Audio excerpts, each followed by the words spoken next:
le chrétien citoyen. Sel et lumière. Le chrétien citoyen, sel et lumière. Nous lirons le texte de base tout à l'heure, mais il y a quelques secondes, là, tout à l'heure, l'Esprit de Dieu m'a donné une pensée. Je suis allé vérifier dans les Écritures. Je voudrais vous la partager également, avant d'entrer dans le vif du sujet. Et là, d'emblée, je nous demande d'aller dans le livre d'Agée, au chapitre 1er. Agée 1er. Premier verset. Restons assis. La deuxième année du roi Darius, le 6e mois, le premier jour du mois, la parole de l'Éternel fut adressée par l'intermédiaire du prophète Agée à Zorobabel, fils de Shealtiel, gouverneur de Juda, et à Josué, fils de Yehotzadak, le souverain sacrificateur, en ces mots. Ainsi parle l'Éternel des armées. Ce peuple dit, le temps n'est pas venu, le temps où la maison de l'Éternel doit être rebâtie. Alors la parole de l'Éternel leur fut adressée par l'intermédiaire du prophète Agée en ces mots.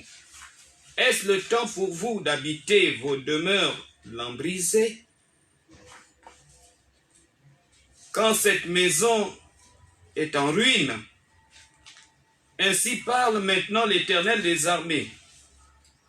Réfléchissez à votre conduite.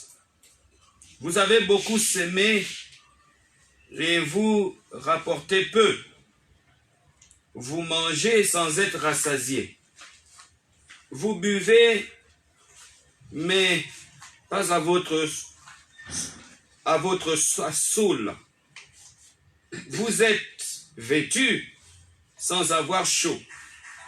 Le salarié reçoit son salaire dans un sac percé.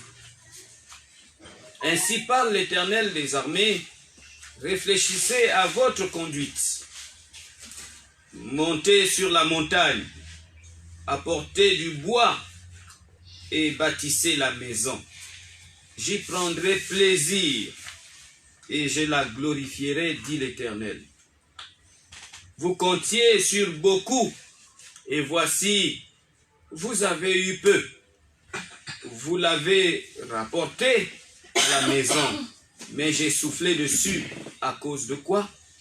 Oracle de l'Éternel des armées, à cause de ma maison qui est en ruine. Tandis que vous vous empressez chacun pour sa maison. C'est pourquoi le ciel vous a retenu la rosée, et la terre a retenu ses produits.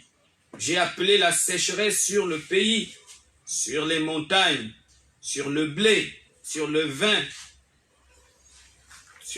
nouveau, sur l'huile, sur ce que produit le sol, sur les hommes, sur les bêtes, sur tout le travail des mains.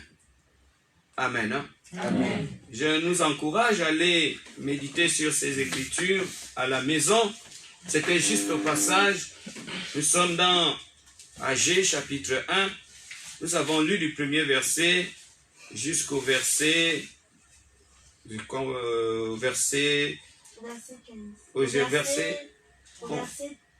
11. Jusqu'au verset 11. Amen. Hein? Amen. Mais la méditation de ce matin, j'ai dit que je vais l'appeler le chrétien citoyen, le sel et la lumière. Pourquoi? Parce que nous, en tant que chrétiens, si nous ne faisons pas attention à cette vérité que je vais vous apporter ce matin, nous allons vivre une vie difficile pendant notre séjour sur la terre. Pourquoi? Parce que nous aurons tendance à nous laisser influencer par le monde et ne pas regarder le royaume de Dieu. Ou encore, nous allons nous laisser influencer par le royaume et ne pas regarder les réalités qui sont sur la terre sur laquelle nous vivons. Nous voyons donc ce matin que le chrétien possède une double citoyenneté. Yes. La première citoyenneté, nous prenons cela dans le livre de Jean, chapitre 17. Quelqu'un va m'aider à lire. À partir du verset 11. La première citoyenneté, elle est terrestre. Jésus est venu sur la terre. Jésus, c'est qui? Jésus, c'est Dieu fait chair. En d'autres termes, j'ai envie de dire ce matin que Dieu a effectué le déplacement depuis le ciel sur la terre. Et après son passage sur la terre, il nous révèle quelque chose de très important que nous allons tous écouter ce matin. Jean chapitre 17, verset 11. Oui. Je ne suis plus dans le monde. Je ne suis plus dans le monde. Jésus dit, je ne suis plus dans le monde. Et ils ne sont dans le monde. Oui. Et ils sont dans le monde. Et eux, ils sont dans le monde. C'est-à-dire que vous et moi, chrétiens, nous sommes dans le monde. Et je vais à toi. Et Père, moi, je vais à toi. Père Saint. Père Saint. Garde en ton nom. Garde en ton nom. Ce que tu m'as donné. Ce que tu m'as donné. Afin qu'ils soient un comme nous. Afin qu'ils soient un comme nous. Merci. Garde en ton nom ce que tu m'as donné. Qui? Les chrétiens.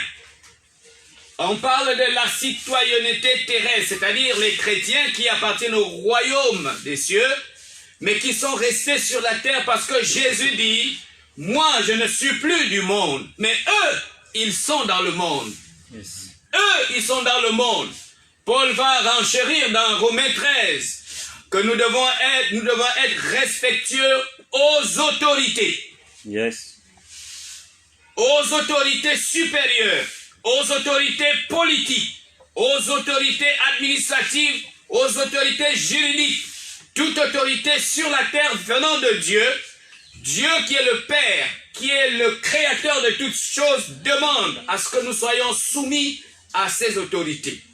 Or, nous voyons que la terre est subdivisée en États, et chaque État est une constitution, c'est-à-dire chaque État a des lois.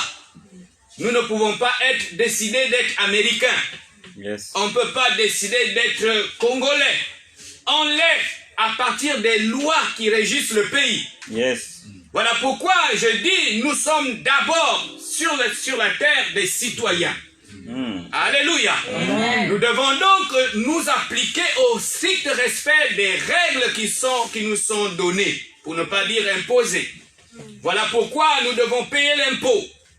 Voilà pourquoi nous devons éviter de voler, de mentir, de faire tout ce qui n'est pas bon, parce que la loi sur la terre dans laquelle nous vivons nous l'interdit. Yes. Et en contrefaçon, disons, en contrepartie, excusez-moi du terme, celui qui viole la loi est jugé par la loi. Amen. Alléluia. Amen. Est-ce que quelqu'un comprend quelque chose? Amen. Non, on aurait voulu entendre que tu seras ceci, que tu vas avoir beaucoup d'argent. Non, c'est là où ça commence. Yes. Amen. Ça commence là. Alléluia. Amen. Et cette même loi que nous parlons, la loi terrestre, c'est elle qui établit les lois du travail. Vous êtes d'accord avec moi? Amen. Bien. Mais nous allons arriver certainement là. Il y a des lois du travail établies sur la terre et il y a des lois du travail établies dans les cieux. Amen. Alléluia. Amen. Si vous regardez bien la lecture de tout à l'heure, nous parle du travail. Il dit, nous nous occupons de nos maisons et nous abandonnons sa maison. Comment nous nous occupons de nos maisons? C'est en travaillant. C'est en balayant, c'est en lavant, c'est en faisant tout ce qu'il faut, en l'habillant. Mais tout ça là, c'est la loi du travail. Donc, celui qui ne travaille pas ne doit pas manger, c'est ce que la Bible dit. Il ne doit pas manger. Et celui qui travaille ne travaille pas que pour lui-même, il travaille pour tout le monde. Yes. C'est ce que la parole de Dieu dit. Mais nous sommes descendus sur une terre où le diable est venu avant. Et le diable a, on va dire, empesté la terre de son esprit, de sa manière de faire. Voilà pourquoi l'homme a été influencé par la pensée du péché. Mais nous ne venons pas du péché. Nous sommes des créatures de Dieu. Amen. Bien. Dieu nous a fait à son image selon sa ressemblance. Allons lire la Bible. La Bible ne dit pas que nous appartenons au diable. Alors, si nous n'appartenons pas au diable, nous n'allons pas non plus appartenir au mal. Nous n'allons pas appartenir à la paresse, au vol, au mensonge, à la haine, à la jalousie, à toutes ces choses aujourd'hui qui remplissent nos églises. Nous avons besoin de revenir et de comprendre ces choses. Si je suis citoyen, je suis d'abord citoyen des cieux, mais je suis aussi citoyen sur la terre. Cette double citoyenneté est très importante. Il y a beaucoup de gens aujourd'hui, dans l'église par exemple, vous avez prié pour que Dieu vous donne du travail. Mais vous n'aurez pas le travail si vous ne vous déplacez pas, si vous n'allez pas déposer un dossier. Mais qui vous demande d'aller déposer le dossier, c'est la loi sur la terre. C'est elle qui dit il faut composer un dossier, il faut remplir ce dossier de toutes les références possibles et le déposer. Même si vous avez les références, vous ne serez jamais embauché si vous ne déposez pas votre dossier, si on ne l'examine pas. Amen. Quelqu'un comprend quelque chose? C'est vraiment important ce que je suis en train de dire. Parce qu'il y a beaucoup parmi nous qui sont animés d'un zèle, mais qui n'est pas un zèle positif, qui est un zèle négatif. Ils ont des pensées, mais ils ne vont pas dans la profondeur de la pensée de Dieu. Donc nous voyons ça ce matin. Jean nous dit, je ne suis plus dans le monde. Ça c'est Jésus qui parle. L'apôtre Jean nous dit ici, je ne suis pas, disant de Jésus, Jésus dit, je ne suis pas dans le monde, eux sont dans le monde, et moi je vais à toi. Eux sont dans le monde, moi je vais à toi. Ça veut dire que il y a un choc qui est en train de se préparer là. Moi je vais, eux ils restent. Mais si nous regardons bien, ceux qui restent ne sont pas à l'abri sans celui qui part. Amen. Et pour comprendre ça, il faut aller dans Matthieu 28 où il dit, je serai avec vous tous les jours. Amen. Mais vous qui restez, il y a beaucoup de chrétiens qui passent le temps à mal utiliser leur temps. Ils se plaignent jour et nuit. Mais depuis toujours, depuis le premier jour quand nous sommes arrivés à l'église, nous devons comprendre que la vie chrétienne est un combat. Yes, amen. Nous devons comprendre que la vie chrétienne c'est un combat. C'est pas la peine de se poser des questions pour savoir pourquoi ça m'arrive. Est-ce qu'il n'y a pas d'autres personnes? Non. Dès lors que tu es engagé, que tu es recensé en tant que citoyen du ciel, tu deviens une menace pour le diable. Amen. Tu deviens une menace pour le diable. Yes. Que tu aies fait ou que tu n'aies pas fait, tu es dans son collimateur. Yes. Parce que lui, sa volonté, c'est de détruire tout ce qui est du royaume de Dieu. Amen. Alléluia. Amen. Voilà pourquoi tu dois te lever. Voilà pourquoi tu dois exercer ta foi. Voilà pourquoi tu dois te positionner. Voilà pourquoi tu dois, comment on va dire ça, t'alimenter de la foi qui vient de la parole de Dieu. Amen. Alléluia. Amen. Donc la deuxième citoyenneté qui est céleste, on va prendre ça dans Philippiens chapitre 3, au verset 20. Si quelqu'un peut m'aider, Philippiens chapitre 3, verset 20. La Bible dit, oui, dans Philippiens 3, au verset 20, oui, mais notre cité à nous, est dans les cieux. Elle est où? Dans les cieux. Elle est où? Dans les cieux. Notre cité est dans les cieux. Oui, continue. D'où nous attendons aussi comme sauveur le Seigneur Jésus. D'où nous attendons pendant notre séjour sur la terre, nous attendons aussi quoi? Notre Seigneur. Mais pourquoi il dit aussi? Aussi, ça veut dire qu'il y a autre chose. Amen bien. Nous n'attendons pas que le Seigneur. Nous attendons notre salut. Amen. Amen bien. Parce que le Seigneur viendra, mais ce n'est pas tout le monde qui va être sauvé. Amen. Il y en a qui est à l'église, tant que tu ne marches pas comme la parole de Dieu le dit, tu ne fais pas ce que un citoyen du ciel doit faire, le ciel viendra, mais ne viendra pas à toi. Amen. Il dit, nous attendons pour nous, notre cité, elle est dans les cieux.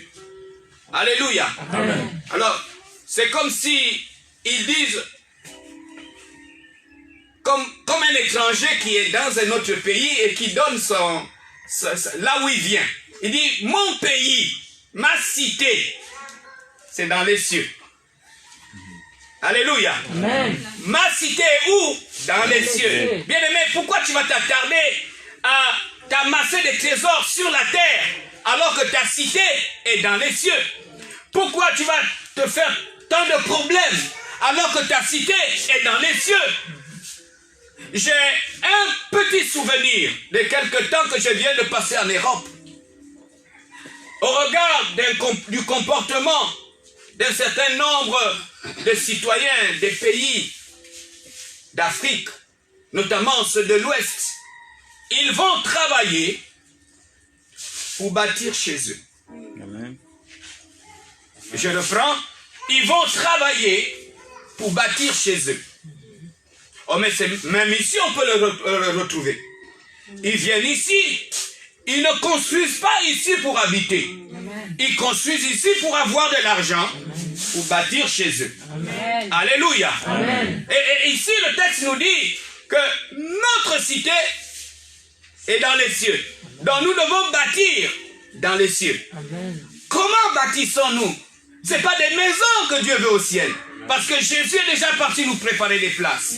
C'est notre vie de sanctification. Amen. C'est notre confirmation de vie dans les Écritures. Parce que les Écritures sont pour nous comme un miroir. Lorsque nous regardons la parole, nous devons nous voir là-dedans. Quand on parle d'amour, on doit se voir rempli d'amour. Quand on parle de la sanctification, on doit se voir rempli de sanctification. Quand on nous parle de joie, on doit se voir rempli de joie. Quand on nous parle de réconciliation, on doit se voir dans la réconciliation qui est un ministère. Yes. Amen. Alléluia. Amen. Ma cité n'est pas sur la terre, mais elle est dans les cieux. Je vais tout faire pendant que je vis sur la terre pour préparer mon atterrissage dans les cieux. Parce que Jésus, mon Seigneur, est allé dans les cieux pour me préparer des places. Amen. Alléluia. Amen. Jésus est allé préparer des places pour toi et moi. Et la Bible dit que beaucoup parmi nous au ciel auront des couronnes. Ça veut dire qu'il y en aura qui n'auront pas de couronne. Amen. Il y aura qui n'auront pas de couronne, qui n'auront pas terminé d'investir pour la construction de leur maison. Amen. Pourquoi? Parce qu'ils sont tellement préoccupés par les choses de la terre qu'ils oublient que nous sommes ici de passage. Yes. Bien-aimés, nous sommes ici de passage. Et notre passage ici nous demande d'être forts dans la foi. Amen. Notre passage sur la terre n'est pas un passage aisé. Parce qu'il y a un ennemi qui cherche à nous détruire, à tuer et à égorger. Je veux parler à l'église ce matin. Non, ce n'est pas une affaire de tel a fait. Nous sommes un corps. Si celui-là a fait, c'est nous qui sommes atteints. Amen. Il y a une infirmité Amen. dans notre corps. Nous devons en prendre conscience pour essayer d'arranger, de soigner la partie qui a été frappée, Amen. qui a été frappée de maladie. Amen. Oh, bien-aimé, Amen. Jésus, chaque fois que nous péchons, Jésus subit cela. Yes. Amen. La Bible dit qu'en mourant, il a dit, Seigneur, pourquoi m'as-tu abandonné? Est-ce que vous croyez que Jésus sans tâche, Jésus sans péché pour être abandonné? Non, parce qu'il y a eu un principe de substitution. Jésus a pris sur lui le fardeau de tous nos problèmes, nos infirmités. Et il s'est senti à notre place au point de dire, Seigneur, je me sens abandonné, je me sens délaissé. Mais nous, c'est le contraire. Quand un de nous tombe, nous applaudissons, nous encourageons qu'il tombe encore davantage. Amen. Et nous venons lever les mains devant le Seigneur, dit Seigneur, sois loué, sois béni. Amen. Non, bien-aimés, nous sommes dans les derniers temps. La trompette est en train de sonner. Amen. L'évangile des miracles, laissez-le soyez-le tranquille. Oui. C'est l'évangile du salut. Amen. Parce que Jésus est à la porte. Yeah. Jésus frappe à la porte. Yeah. Il faut que tu entendes le son. Il y a un cococo à la porte de ton cœur pour te dire d'arrêter, de revenir à lui et de faire de l'ordre dans la maison. Amen. Amen. Là, on n'a pas besoin de chasser les démons. Amen. C'est pas une affaire de chasser les démons. Nous voyons donc, bien-aimés, que notre patrie est dans le ciel. Nous avons une double citoyenneté. Nous devons assumer dans la citoyenneté terrestre et nous devons encore plus assurer dans celle qui est céleste. Parce que c'est elle qui est la meilleure. Alléluia. Amen.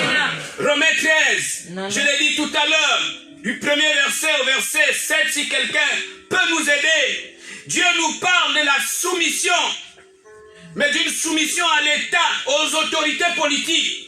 Il nous parle de nous plier aux lois qui sont dans nos pays. Romains 13, 1 à 7. La Bible déclare dans Romains 13, à partir du premier verset, que toute personne soit soumise aux autorités Écoutez-moi bien, que toute personne soit soumise aux autorités supérieures, supérieures. car il n'y a point d'autorité qui ne vienne de Dieu. Parce qu'il n'y a aucune autorité sur la terre que Dieu n'ait établie. Et les autorités qui existent ont été instituées de Dieu. Et toute autorité qui existe a été instituée, établie par Dieu.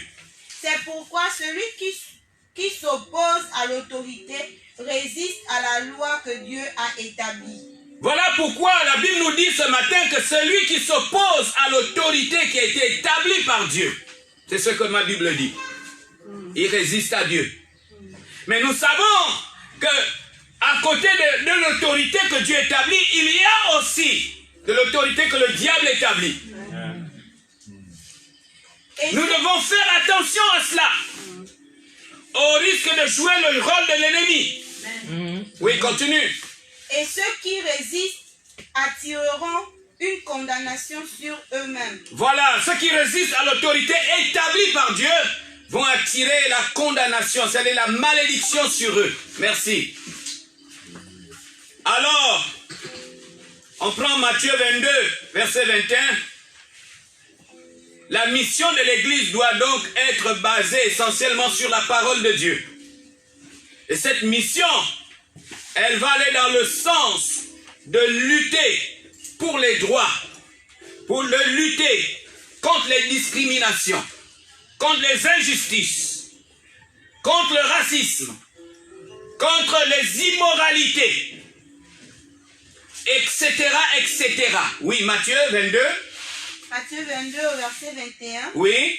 De César, lui répondit-il. Alors il leur dit, rendez donc à César ce qui est à César. Rendez à César ce qui est à César. Et à Dieu ce qui est à Dieu. Et à Dieu ce qui est à Dieu. Nous voulons parler franchement ce matin. Lorsque vous êtes en face d'une autorité qui est établie par Dieu, la Bible dit que nous devons nous y soumettre. Mais si nous nous retrouvons devant une autorité qui n'est pas établie par Dieu, une autorité qui ne prône pas la vie de Dieu, qui ne se soumet pas à la parole de Dieu, nous ne devons pas nous soumettre. On va prendre le livre des Actes, au chapitre 5, verset 29. Nous ne devons pas nous soumettre. Nous ne devons pas nous soumettre. La Bible dit, Oui. dans Actes chapitre 5, Oui, verset 29. verset 29, Oui.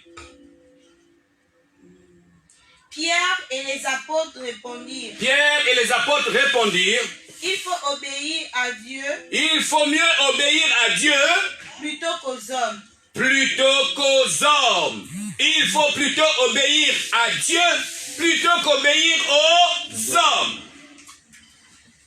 C'est ce que la Bible dit là. Alors, qu'est-ce qu'on peut comprendre de ça? Je vais descendre plus bas. J'aime toujours je vais aller dans l'autorité de la famille. Parce que la famille a une autorité. C'est qui? C'est le père. Bon, alors, vous êtes majeur, vous avez 18 ans et plus, et vous êtes dans la disette. Vous n'avez pas mangé. Et votre père vous appelle, vous êtes une femme, et dit, écoute, va te prostituer dans la rue, et puis tu vas acheter un sac de riz, le marché, tu viens. C'est bon ou c'est pas bon? C'est pas bon. C'est pas bon. Je ne vous entends pas. C'est pas bon. Est-ce qu'on peut se soumettre à cette autorité-là? Non. Bon, vous êtes un homme.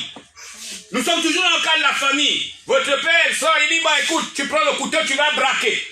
L'argent, si tu trouves l'argent là, tu fais le marché, tout on va manger. C'est bon ou c'est pas bon? C'est pas bon. Est-ce qu'on doit se plier à ça? Non. Bon, voici un exemple. Et si on remonte maintenant vers Dieu, parce qu'en matière d'autorité, il y a l'autorité légale qui est Dieu, il y a la fausse autorité qui est le diable, qui imite Dieu. Dieu propose ici, le diable propose ici. Quelqu'un me suit? Amen. Alors si quelque part, vous êtes devant une situation, et vous regardez, vous voyez que la parole de Dieu n'est pas là. Si la parole de Dieu n'est pas là, c'est que lui, il est là. Si la parole de Dieu n'est pas quelque part, c'est que c'est le diable qui est là. Amen. Vous comprenez? Amen. Alors, à ce moment, vous n'avez pas, vous ne devez pas, vous ne devez pas, vous ne devez pas. Nous passons un moment en ce moment dans le pays. Est-ce que c'est bon que les lieux de culte soient fermés? Non. Bon, mais quand on vous dit, bon, restez comme ça, vous devez vous croiser les bras? Non. Vous devez prier et vous devez avoir un positionnement pour montrer aux gens que vous n'êtes pas d'accord avec ce qui se passe. Amen. Alléluia. Amen. Mais celui qui ne connaît pas ça, qui n'est pas dans cette façon de penser, va dire non, il faut se soumettre aux autorités. Mais les autorités sont déjà en train de flasher là. Ils sont en train de faire ce qui n'est pas bon. Parce que Dieu ne peut pas être limité dans un pays. Amen. Amen. Dieu ne peut pas. Il ne doit pas. S'il y a des choses qu'il ne faut même pas toucher, c'est là-bas. Hier, j'ai eu quelque chose. Dieu, c'est dans la bouche d'un frère que je ne connais pas, qui ne me connaît pas. Il me dit, Dieu vous connaît. Amen. Amen. Ça m'a fait tellement du bien toute la nuit, j'étais content. C'est pas que je ne le savais pas, mais venant de la bouche d'un étranger, de quelqu'un que tu ne connais pas, oui. ça bouillonne dans ton cœur. Amen. Bien. Amen. En fait, il était presque 19h et quelques quand je décide d'aller à Bikele. Je crois que je fais un tour chez le frère William. Yes. Donc quand je sors de là, je vais à Bikele. Mais la route pour aller à Bikele, nous sommes Nindoubé, tu vois là, il n'y a pas de taxi. Ah oui. Donc je dois d'abord marcher. Oui. Et je suis en train de prier. Et je vois un taxi qui vient à vive allure. Je lève la main. Le taxi ne peut pas s'arrêter. Il est en allure. Ah, ça. Et là-bas devant, il y a une jeune dame qui l'arrête. J'ai bien entendu. Elle dit au château. Le taximan fait marche arrière. Fou vers moi. Il dit, papa, montez. Je n'ai même pas dit encore où. Amen. Amen. Je monte, il me dit, vous allez où? Je dis au 12. Le client qui était à côté, lui rappelle qu'il venait de refuser un client qui avait proposé 1000 francs pour le 12. Et c'est la même somme aussi que j'ai promise. Ah, ça. Alors, on roule, il dit, il y a quelque chose qui m'a dit, prends cet homme. Papa, si même cette femme ne m'avait pas arrêté, je serais allé tourner là-bas pour venir vous chercher. Je ne sais pas. Ah, ça. Je ne sais pas. Amen. Bien. Amen. Et on continue, il dit, Dieu vous connaît. Très bien. Quand il a dit ça, une autre parole est venue dans mon esprit. Je dis, si je vous donne 1000 francs en plus, pouvez-vous me déposer à Bikele? Il me dit, oui, je vais au 13. Ah. Et on a parlé de Jésus. Il n'a plus pris un autre client. Et on a parlé des choses de Dieu. Ça, c'est bien. Amen. Bien. Très bien. Amen. Alléluia. Amen. C'est trop bien. Quand je suis descendu, j'ai dit, oui, Dieu entend. Vous savez pourquoi? C'est pas fini, hein? Parce qu'une fois il me dépose là, je dois encore marcher dans la brousse. Amen.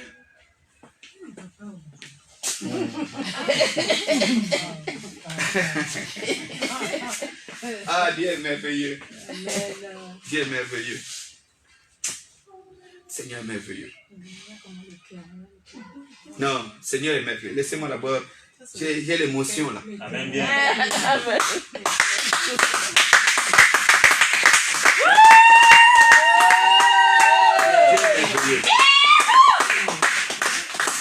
Donc, quand j'emboîte la brousse, je vois quelqu'un qui arrive derrière avec la torche.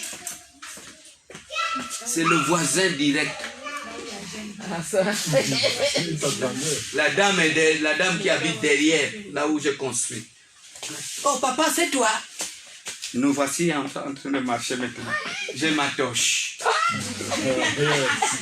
Quand je rentre, la torche continue. J'ai dit, oh Dieu, merci parce que tu me connais. Tu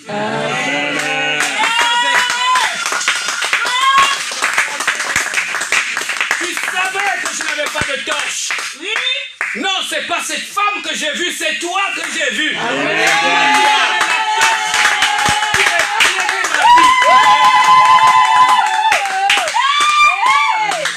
Alléluia. Voilà pourquoi je disais tout à l'heure que la vie est un combat. Nous ne devons pas nous morfondre. Nous ne devons plus nous poser des questions. C'est une distraction que le diable utilise. Dans notre esprit, nous devons savoir que nous sommes en guerre. Yes. Alléluia. Si nous devons tirer toutes les balles, tirez-les. Parce qu'il y a quelqu'un qui connaît où est positionné notre ennemi. Et cet homme-là ne rate jamais ses cibles. Goliath s'est levé. Mais le petit David était là, il ne l'a pas raté. Alléluia. Moïse s'est retrouvé devant la mer Rouge. La mer Rouge ne l'a pas influencé. Daniel s'est retrouvé dans la fosse au lion. Les lions ne l'ont pas mangé. Nous devons être en guerre. Nous devons être en guerre. Et la guerre a des lois. Il y a des lois pour la guerre. Tu ne peux pas tuer quelqu'un de ton équipe. En guerre, si tu commences à tuer les gens de ton équipe, tu donnes la victoire à l'autre. Tu dois être tous les jours en train de veiller sur ton frère, sur ta soeur. Parce que tu peux gagner, mais pas comme 10. Alléluia. Parce que 1 va chasser 1000, 2 vont chasser 10 000, mais 20 vont chasser combien? Combien? 200 vont chasser combien?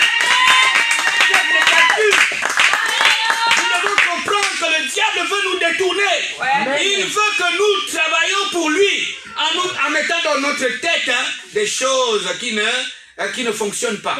Vous savez, mon voisin à côté, tous les jours, on a 2 barrières. Pour deux qui sont appelés à vivre. Il a tracé pour lui, moi j'ai tracé. Là, à chaque fois, non c'est ici. Moi aussi, non c'est ici. Non c'est ici. Non c'est ici. À partir du moment où j'ai commencé à prier, ça fait 2 semaines, il devient gentil. Comment Dieu va faire? Il y a mon voisin de l'autre côté qui m'invite pour prendre le vin de palme sucré. Donc quand j'arrive là-bas, je vois aussi lui aussi qui arrive, parce que mon voisin aussi l'a appelé. Voilà 2 personnes qui se discutent, même pas 1 mètre de terrain. On est ensemble, on est en train de boire. Oh, c'est bon, il nous dit, bon, c'est bon, ça fait laver le ventre, c'est comme un antibiotique, c'est machin, ceci. Ah, on est en train de parler, il m'adresse la parole, je lui adresse la parole. Il m'adresse la parole, je lui dis, oh, Jésus, il est merveilleux. J'entends le Seigneur qui dit, c'est le temps. Je dis, frère, tout ce qu'on fait là, c'est rien. Amen. Un jour, on va partir. Amen. On ne peut pas savoir qui a habité cette terre avant nous. 100 ans derrière, il y a des gens qui ont habité ici. Ils sont partis. Donc pendant que nous sommes là, profitons. Profitons. Il m'a dit, grand frère, tu as raison. Grand frère, tu as raison. Et tout est rentré dans l'ordre. Amen bien. Alléluia. Amen. Donc, je veux parler, lorsque nous sommes en face d'une autorité qui est, on va dire, qui n'est pas dans la volonté de Dieu, il reste 2 mots qui sont importants, 2 valeurs résistance et soumission. Amen. On va résister au diable et on va se soumettre à Dieu. Amen. Alléluia. Amen. Il n'y a pas autre chose. Parce que si on ne le fait pas, on va passer sous son contrôle. Pourquoi? Parce que depuis toujours, c'est comme ça que les choses ont été. Il n'y a pas de victoire dans l'église sans combat. Amen. Il n'y a pas de victoire sans combat. Ce que nous sommes en train de vivre n'est rien que la somme de tout ce que Dieu avait prévu pour nous. Je vais vous dire, quand vous travaillez, vous cherchez du travail plutôt. Quand vous cherchez du travail, n'est-ce pas? Vous cherchez vraiment le travail. Mais quand vous avez eu le travail, vers le 15 du mois, le 20 là, vous n'avez plus envie d'aller au travail. Parce que la chair est faible. Vous n'arrivez plus à vous lever tôt le matin. Ça devient compliqué. La seule pensée qui vous motive, c'est le gain. Amen. C'est pas vrai? C'est la seule chose qui fait en sorte que, je me lève. Parce que vous savez que si vous ne faites pas ça, on va vous couper. Amen. C'est vrai ou c'est pas vrai? Mais Paul nous a dit que Christ est un gain pour nous. Alléluia. Amen. Christ est une richesse pour toi et pour moi. Une énorme richesse. Donc, il est temps que l'Église comprenne que nous sommes arrivés au niveau où nous devons résister. Résister au diable et il fuira loin de vous. Amen. Nous devons résister. Nous devons résister. Résister, ça veut dire ne pas accepter, refuser.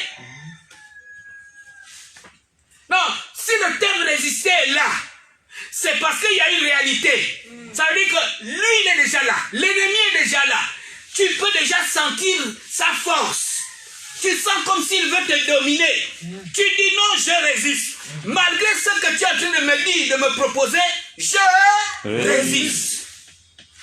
Je n'accepte pas. Je ne crois pas que la vérité peut venir de toi. Je ne crois pas que le monde peut me sauver. Je ne crois pas que le travail peut me sauver. Je ne crois pas que le mariage peut me sauver. Je ne crois pas que l'argent peut me sauver. Je résiste à toutes ces choses. Parce que ces choses ont une influence sur ma vie. Je ne vais pas permettre à ces choses de prendre la place de mon Dieu. De prendre la place de ma communion avec mon Dieu. Je résiste.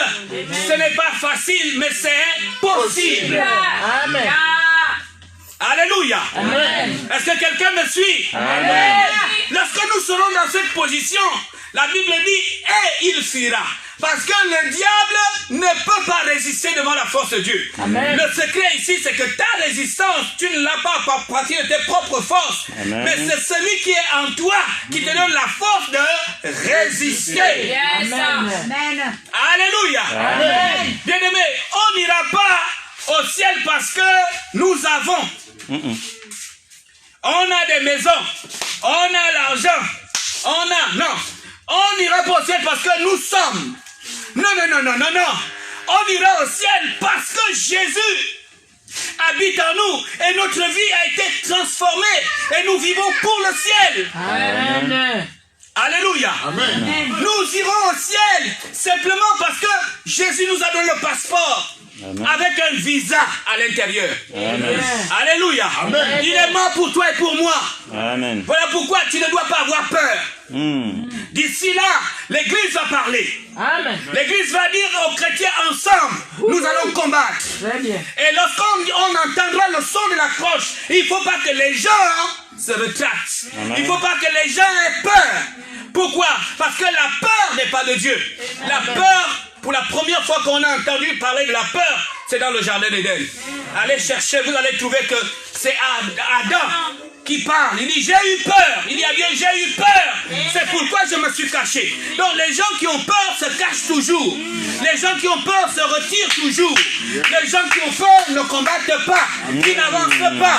Mais si nous voulons remplir la mission que le Seigneur nous a donnée, nous devons avoir en nous l'audace, le courage d'avancer, de combattre. Alléluia. Chaque fois, tu dois avoir ça en toi. Que non, Satan, tu ne peux pas voler mon âme. Tu ne peux pas voler mon espérance.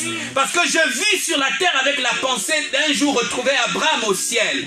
Je vis sur la terre avec la pensée que Jésus m'attend en haut.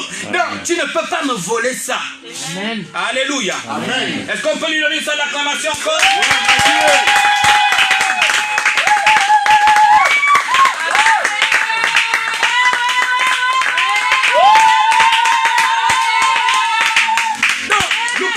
Que d'après Acte 5, verset 29, le Saint-Esprit nous parle, nous aujourd'hui, que l'Église c'est les hommes. Amen, hein? Amen. Mais pas n'importe quels hommes. Ce sont les hommes remplis du Saint-Esprit. Ce sont les hommes qui ont l'Esprit de Dieu.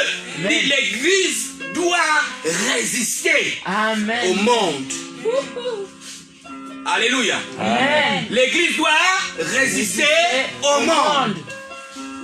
Est-ce que quelqu'un me comprend? Amen. Nous ne pouvons pas continuer en mélangeant. Il n'y a pas de mélange. Il n'y a pas de mélange.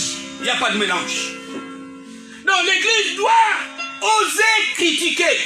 Mais le monde ne veut plus. Satan ne veut plus qu'on critique. Voilà pourquoi ils ont créé des lois. Que si tu commences à parler, on te met en prison. Mais l'Église doit critiquer. Le métier du prédicateur, c'est critiquer. C'est dénoncer. Alléluia. Amen. Parce que si l'Église ne dénonce pas, le monde sera totalement sous l'emprise du diable. Nous n'aurons plus notre raison d'être sur la terre. Amen. Nous sommes la lumière. La lumière vient pour mettre en valeur ce qui est caché. Pour dévoiler. Il faut. Voilà pourquoi nous devons être ensemble. Pourquoi? Parce que Dieu nous a donné le mandat d'être du côté des opprimés, des faibles, des orphelins, des veufs, des veuves. Alléluia. Amen. Pour défendre la cause des pauvres. Dieu nous a donné ce mandat. Voilà pourquoi nous ne devons pas nous taire. Nous devons être debout. Parce que c'est le temps pour nous de combattre ce qui se passe. Amen. Il y a quelque chose que je dois dénoncer ici. L'Église ne doit pas avoir une alliance avec l'État, le gouvernement. Amen. Parce que l'Église est un gouvernement. Amen. Alléluia. L'Église doit défendre les intérêts du royaume des cieux sur la terre. L'Église est une ambassade du royaume des cieux. Alléluia. Amen. L'Église ne doit pas avoir alliance avec l'État ou avec tout pouvoir, même avec le pouvoir de l'argent. L'Église ne doit pas. Parce que l'argent est tout un système qui est établi sur la terre. Quand on parle de l'argent sur la terre aujourd'hui, on parle des États. Quand on parle de l'argent sur la terre aujourd'hui, on parle des hommes. Alléluia. Amen. Donc, l'argent est dans les mains des gens, dans les mains de certains États. Et Dieu dit non, que l'or et l'argent lui appartiennent. Et nous ne sommes pas sur la terre pour chercher l'argent. Amen. Nous sommes sur la terre pour établir le royaume de Dieu. Pour sauver des âmes. Proclamer la bonne nouvelle. On n'est pas sur le terrain pour établir des alliances. Pour être riche. On est déjà riche. Amen. Alléluia. Amen. Voilà pourquoi s'il y a des chrétiens dans l'église qui se sont véritablement engagés avec Jésus, alléluia, ils doivent renoncer à toute volonté politique. Amen. Très bien. Parce qu'on peut avoir de l'influence sur une personne sans que nous-mêmes nous soyons là-bas. Amen. Je ne suis pas en train de parler ici de dire que les chrétiens ne doivent pas être des députés et tout. Je dis non, nous ne devons pas être obsédés par la pensée que obligatoirement, il faut qu'on soit là-bas. Parce que c'est Dieu qui donne le mandat à chacun de nous. Amen. Alléluia. Amen. Nous devons rester à notre place. Nous engager, nous concentrer sur la question qui est essentielle. Celle-là qui concerne l'éthique, qui concerne la justice et la paix. Parce que le monde aujourd'hui est en train d'aller en dérive, à la dérive. Et c'est l'Église qui est là pour empêcher cela. Mais si l'Église se laisse influencer par des combats qui ne sont pas son combat, qui va mener son combat? Vraiment. Amen. Alléluia. Amen. Voilà pourquoi je parle à l'Église ce matin. Et vous qui me suivez, nous devons revenir aux valeurs. Agé nous dit que nous avons abandonné la maison pour nous occuper de nos maisons propres. Mais nous devons revenir pour servir les intérêts de celui qui nous a donné le souffle de vie. Celui qui nous a sauvés. Il est temps maintenant que le monde sache que dans ce pays et dans le monde entier, Dieu est présent par son Église. Amen. Alléluia. Amen. On n'est pas présent seulement parce qu'on chasse les démons. On n'est pas présent seulement parce qu'on fait des miracles. Yes. Mais on est d'abord présent par notre caractère. Parce que nous ressemblons au Père. Parce que nous parlons comme le Père. Parce que nous agissons comme le Père. C'est d'abord ça qui est important. Alléluia. Amen. Acclamons le Seigneur.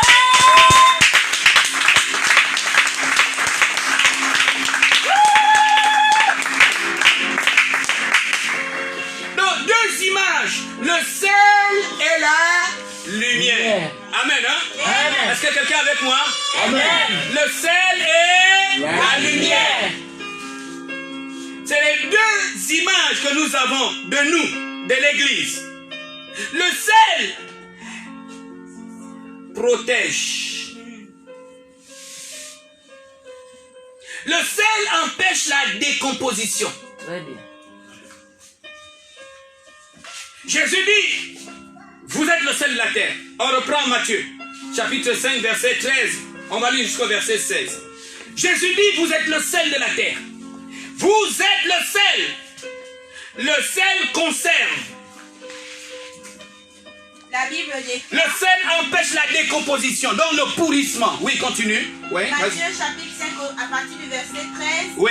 Vous êtes le sel de la terre. Merci. Vous êtes le sel de la terre. Est-ce que quelqu'un peut dire avec moi, je suis le sel de la terre? Je suis le sel de la terre. Écoutez, le sel empêche la décomposition.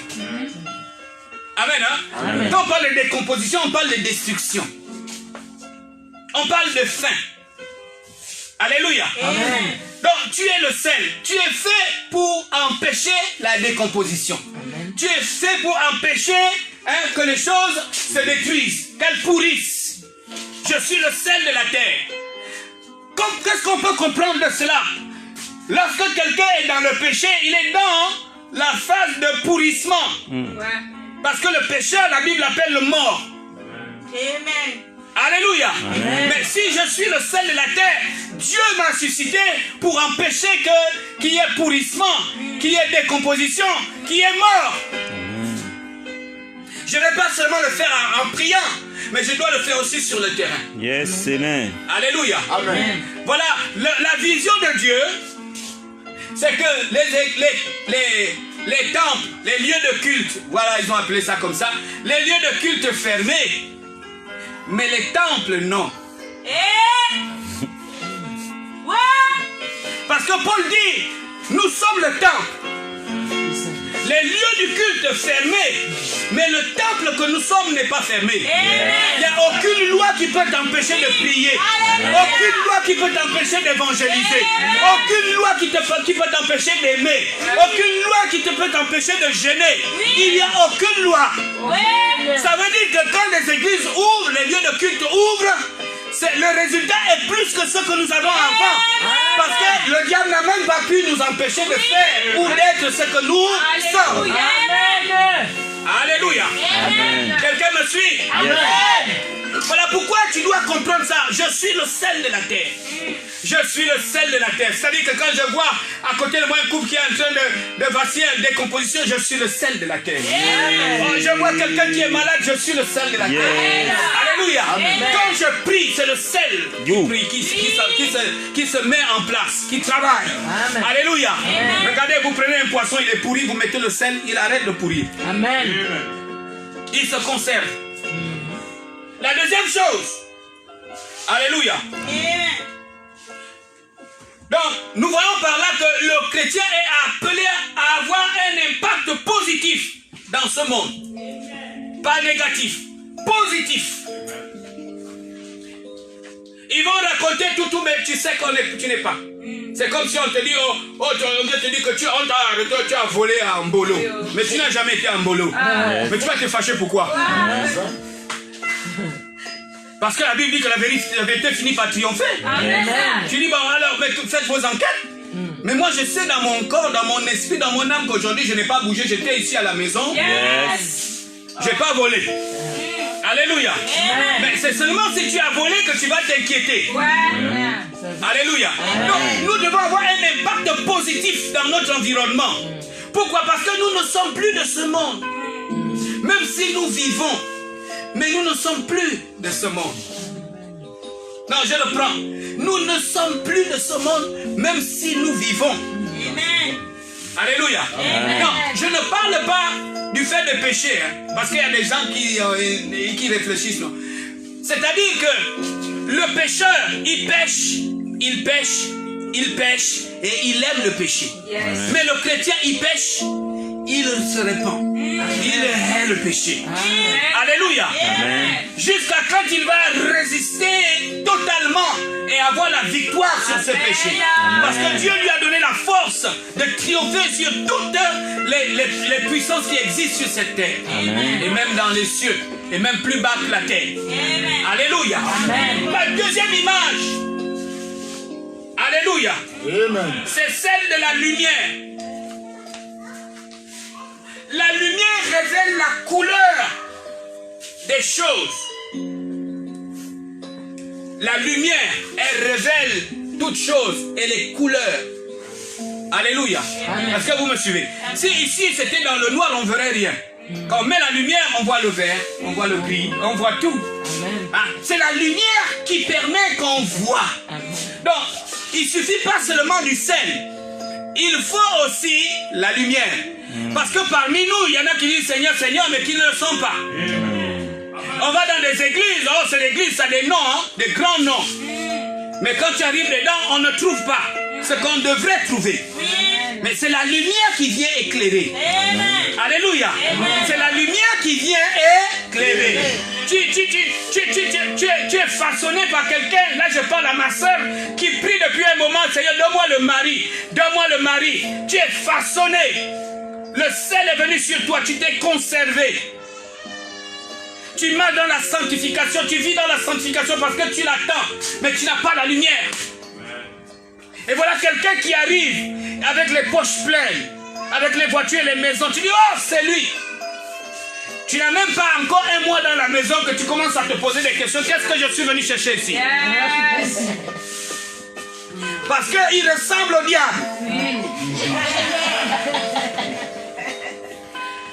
Il fait tout comme le diable. Dis-moi, moi j'étais de l'autre côté avec Jésus, on était bien. Quand tu veux commencer à prier, arrête-moi tes prières là. Quand tu vas aller à l'église, c'est des problèmes. Mais c'est comment? Mais parce qu'il n'y avait pas la lumière. Si la lumière était là, tu n'allais pas te baser sur les voitures, sur la beauté physique, sur les maisons, sur tout ça, qui sont des choses passagères. Tu allais bien voir la personne, tu allais comprendre qui est en face de toi. Alléluia. Quelqu'un me comprend? C'est comme. Parce que la lumière, c'est la parole. Il y a quelques dimanches ici, nous avons parlé de l'épreuve de la foi. Chaque fois, cette semaine, ça me revient, ce message-là. Jacques, chapitre 1, verset 3. L'épreuve de notre foi produit la patience. Mais il faut que la patience accomplisse parfaitement son œuvre. Et je m'appuie sur ce mot épreuve de la foi. pour amener la conscience de tout un chacun ici à faire la différence entre la position d'un homme dans la foi et de celle d'un homme dans l'épreuve de la foi. Pour éviter que les gens disent « Oh, le diable m'a attaqué. Oh, le diable m'a... » Alors que c'est Dieu. Parce que l'épreuve signifie un test. L'épreuve veut dire qu'on t'a agréé. Mais pour que tu rentres en possession de ça, il faut qu'on se rende compte que tu mérites cela. Amen. Alléluia. L'épreuve de la foi va nous amener dans la vallée. Dans les vallées de Baca, les vallées de l'homme de la mort, dans les vallées des ossements. Toutes ces vallées dont la Bible décrit, l'épreuve de la foi peut nous amener là-bas. C'est en fonction de qui nous sommes que Dieu va ouvrir la porte de l'épreuve. Parce qu'il connaît nos capacités et nos faiblesses. Amen.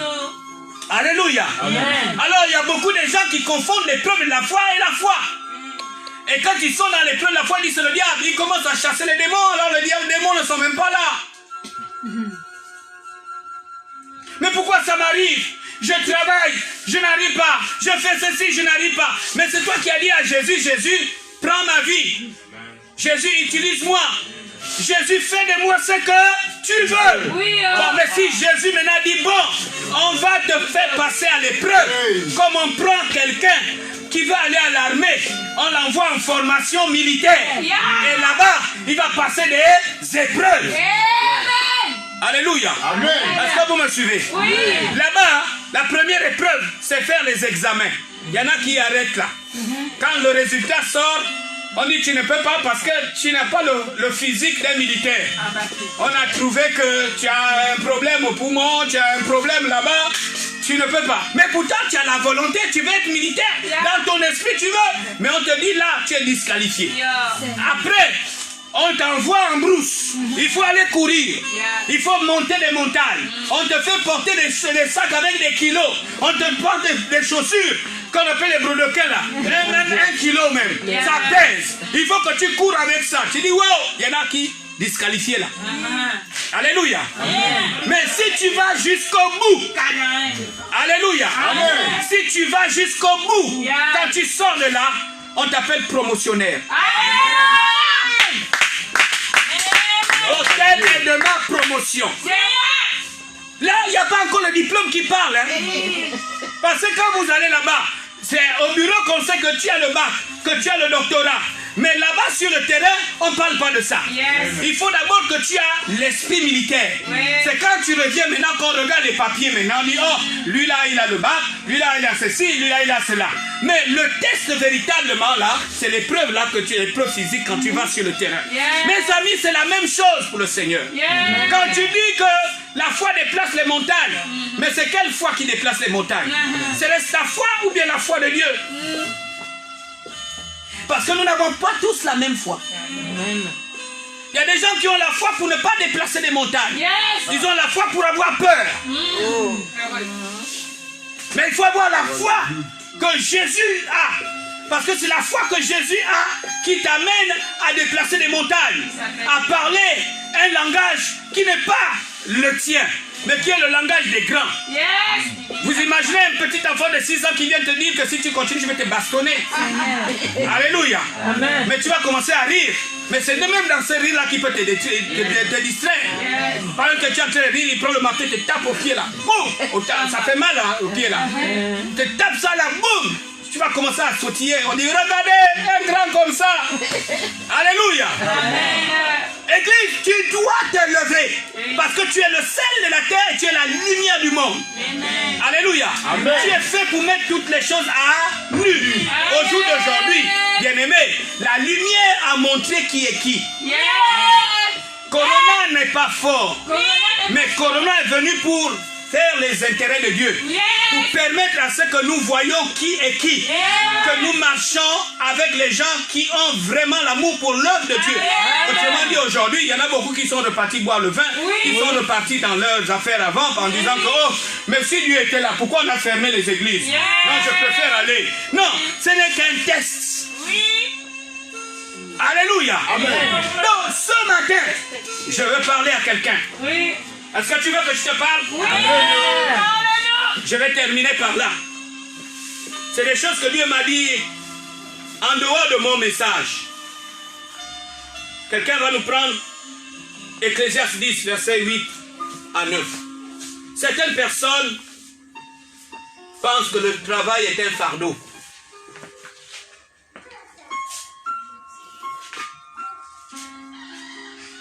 Ah mon Dieu, je fais ça juste parce qu'il faut payer le loyer.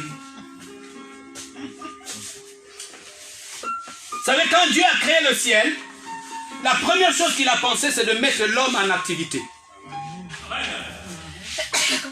Il n'a pas voulu que l'homme soit paresseux. Amen. La première chose, il a voulu que l'homme soit en mouvement. Si vous avez remarqué, depuis que nous sommes dans le coronavirus, si on fait les statistiques, les Gabonais sont devenus des sportifs. Oui. Vous avez remarqué ça? Oui, amen. Même les mamans d'un certain âge là. Amen. Pourquoi? Parce qu'ils savent que quand le corps est en mouvement, hein, tous les petits bobos là ne peuvent pas rester. Amen. Ils savent ça. Et ils font. Ce matin, je venais, ils étaient pleins là. Les gens font la gymnastique là. Tout le jardin était plein là. Tout le monde là. Waouh, waouh, waouh. Parce que Dieu, depuis le commencement, il veut que l'homme soit en mouvement. Non, le travail ne peut pas être un fardeau. Alléluia. Amen. Le travail ne peut pas être un fardeau. Il ne peut même pas être notre raison de vivre.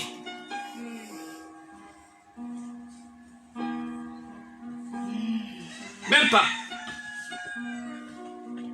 Genèse 2,15 nous dit quoi? Parce que je ne veux pas que les gens disent après. Hein? Ecclésiaste d'abord, oui. 10. Ecclésiaste 10, à partir du verset 7. Oui. 8. À partir du verset 8. Celui qui creuse une fosse, Celui qui creuse une fosse il tombera. va tomber.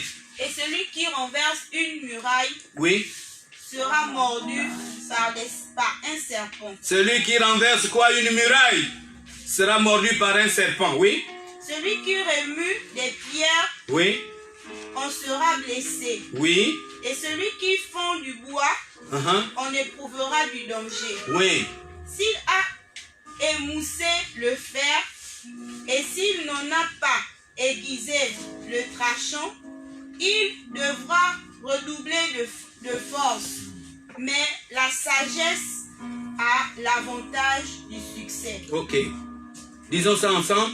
La sagesse a l'avantage du succès. La sagesse a l'avantage du succès. Est-ce que tu comprends ça? Amen. Amen. C'est-à-dire la sagesse nous introduit dans le succès. Mais la sagesse vient d'où? De la parole. On dira même mieux de la crainte de Dieu. Amen. Celui qui craint Dieu, c'est celui qui pratique la parole de Dieu. Et quand tu crains Dieu, tu deviens sage.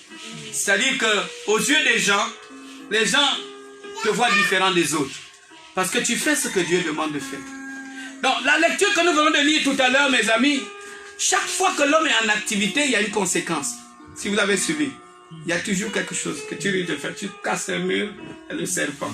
Tu fais ceci, creuses une fosse, tu vas tomber. Mais tout ça pour nous faire comprendre que tout ce que nous faisons, il y a toujours des risques. Oui. Et les hommes ont dit, celui qui ne risque pas n'a rien.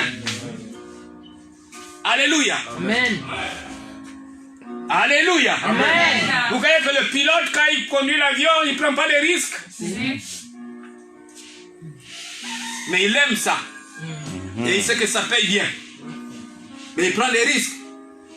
Le médecin qui est à l'hôpital, il n'a pas de risques. Si. Par exemple, ceux qui sont au pied des gens qui sont atteints de coronavirus, ils n'ont pas de risques. Si.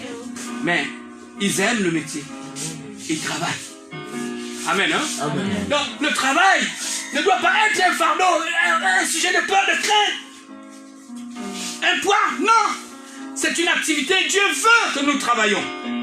Mais il ne faut pas commettre la bêtise que le travail prenne la place de Dieu. Ouais. Amen. Il ne faut pas. La Bible dit que le sabbat a été mis à part. Le sabbat a été mis à part. Alléluia. Amen. Donc le sabbat, c'est la journée où je dois prier, je dois me reposer. dans la présence de Dieu. Quand j'ai fini l'église, je peux visiter quelqu'un, lui parler de Jésus. Je peux être avec ma famille. Je peux aller chez les voisins, chez les membres de ma famille, leur parler de Dieu. Alléluia. Amen. Parce que c'est la journée du Seigneur. Mais il ne faut pas que l'argent, l'amour de l'argent prenne mon cœur pour que je prenne dimanche pour aller travailler. La Bible dit que c'est une loi perpétuelle. Vous allez enseigner ça, il parle à Israël, à vos enfants, vos petits-enfants, à respecter le sabbat. Alléluia. Amen. Dis Amen bien. Amen. Alléluia. Amen. Psaume 127, nous sommes en train de finir. Verset 2. Pourquoi, mes bien-aimés? Parce que notre valeur ne vient pas de notre travail. Notre valeur ne vient pas parce que nous travaillons, parce que nous avons un bon travail ou parce que nous avons de l'argent. Oui? La Bible dit dans le psaume 127, au verset 2, Oui? en vain vous levez-vous matin, En vain vous vous levez le matin, vous couchez-vous tard, enfin vous vous couchez tard et mangez-vous le pain de la douleur. et vous mangez le pain de la douleur. C'est-à-dire que tout ce que vous faites, ça produit la douleur. Vous n'êtes jamais satisfait. Il en donne autant à ses bien-aimés Dieu donne à ses bien-aimés autant. pendant leur sommeil. Quand tu dors même. Vous savez ce que ça veut dire? C'est-à-dire quand tu crains Dieu, tu marches avec Dieu. Quand tu dors, Dieu te donne les bénédictions. Mais quand tu ne respectes pas la parole de Dieu, tu te bats à tes forces. C'est en vain que tu fais ça, parce que tu ne gagnes pas le ciel avec ça. Mais tu gagnes l'argent. Mais il y a toujours la douleur, parce que tu n'arrives jamais à atteindre tes buts. À peine tu as atteint ce but, il y a encore un problème ici. Il y a encore un autre problème ici. Mais le chrétien, le croyant, qui lui respecte la parole de Dieu, qui se repose le dimanche pour craindre Dieu, pour faire les choses de Dieu, Dieu lui en donne autant. Amen. Amen. Quelqu'un comprend quelque chose? Amen. À la différence, nous avons vu plus haut, on va repartir, c'est que quand on ira au ciel, on va chercher ton nom pendant des heures et des heures. Mais l'autre, quand il va arriver, il y a les anges qui vont même le reconnaître. Oh, oh, comment ça va? C'est toi qui es à numéro 2 là? Ouais. C'est moi. C'est l'intercesseuse là, c'est elle! Ouais. Alléluia! Amen. Oh frère, ça va! Mais l'autre là, on va chercher, fouiller la liste. Elle est Le nom est où? On cherche, on ne te trouve pas. Parce que tu n'es jamais dans les choses de Dieu. Dieu ne te voit pas toujours. On te voit accidentellement quand on dit que oh, le pasteur va prier pour libérer la bénédiction sur les gens. Tu arrives. Amener quelque chose parce que Dieu il va bâtir un hôtel pour que tu sois riche. Tu es là. Mais quand il faut faire l'œuvre de Dieu, on ne te voit pas. On va chercher. On va chercher. Tu dis que non, j'étais dans la sécurité proche de l'évêque Nzeri. Hein? C'est moi qui portais même son sac. Les gens disent, attendez, on va fouiller parce qu'on ne voit pas le nom.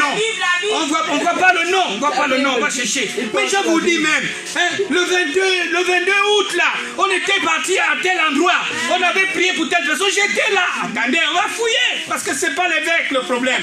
C'est le Saint-Esprit qui est le problème. Alléluia. Parce que c'est lui qui est avec vous sur la terre. C'est lui qui connaît tout ce qui a été fait. Alléluia. Amen. Donc, notre valeur ne dépend pas de ce que nous faisons. Notre valeur, c'est ce que nous sommes. Nous sommes devenus de nouvelles créatures. Amen. Alléluia. Amen. Nous sommes les citoyens du ciel. Alléluia. Amen. Mais également citoyens sur la terre. De la même manière que nous obéissons à la constitution terrestre, nous devons obéir aussi à la constitution céleste. Parce que c'est elle qui est la meilleure. C'est elle qui est élevée au-dessus de toutes les constitutions. Si nous ratons celle-là, nous avons raté tout dans notre vie. Et ce matin, le Seigneur voulait nous parler de ça. Nous dire, écoutez, ne vous laissez pas influencer par les choses de la terre. Parce qu'elles sont tous passagères. Le Gabon sera détruit un jour. Très bien. Mais l'église ne sera pas détruite. Oh. La Bible dit que l'église sera enlevée. Amen. Il y en a depuis que je vis. Je suis sur la terre depuis 1962 jusqu'à aujourd'hui. Je ne peux pas vous compter le nombre de ministres qui ont défilé au gouvernement de l'État gabonais. Mais il y en a beaucoup qui sont morts. Il y en a qui sont vivants mais qui ne sont plus ministres. Mais moi, depuis le jour que Dieu m'a fait ministre, je suis venu jusqu'à l'éternité. Je ne serai pas enlevé. Depuis que Jésus a bâti son église va exister jusqu'à l'éternité. Elle ne sera pas détruite, elle sera enlevée. Parce que Jésus a promis venir la chercher. Alléluia. On va se lever. Acclamons le Seigneur. Donnons-lui ça, l'acclamation.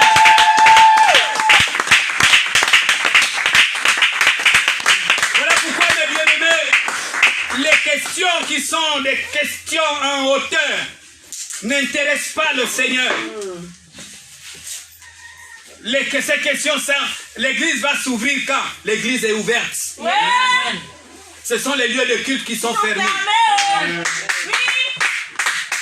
Il faut donc pour nous concentrer dans l'essentiel. Parce que c'est dans l'essentiel que nous pouvons bouger les choses. Nous pouvons décider nos genoux en prière. Nous pouvons décider dans le jeûne. Nous pouvons décider dans les rencontres. Il a dit, la première église, c'est 2 ou 3 personnes. Alléluia. Et ils ont dit, pas plus de 10 personnes. Mais chez nous au ciel, on dit 2 ou 3 personnes peuvent impacter toute une société. Amen. 2 ou 3 personnes. Quand nous avons vu Israël en Égypte, c'est une seule personne qui a menacé toute l'Égypte, a frappé l'Égypte des mots, parce que cette personne avait entendu Dieu et avait décidé d'appliquer ce que Dieu avait dit. Ne nous laissons pas embarquer par tout ce qui se passe, qui se dit autour. Regardons à la vision céleste et restons en place. Travaillons. Considérons-nous comme étant des citoyens du ciel. Alléluia. Et appliquons la volonté de notre Père. Amen. Que Dieu nous bénisse. Dans le nom de Jésus.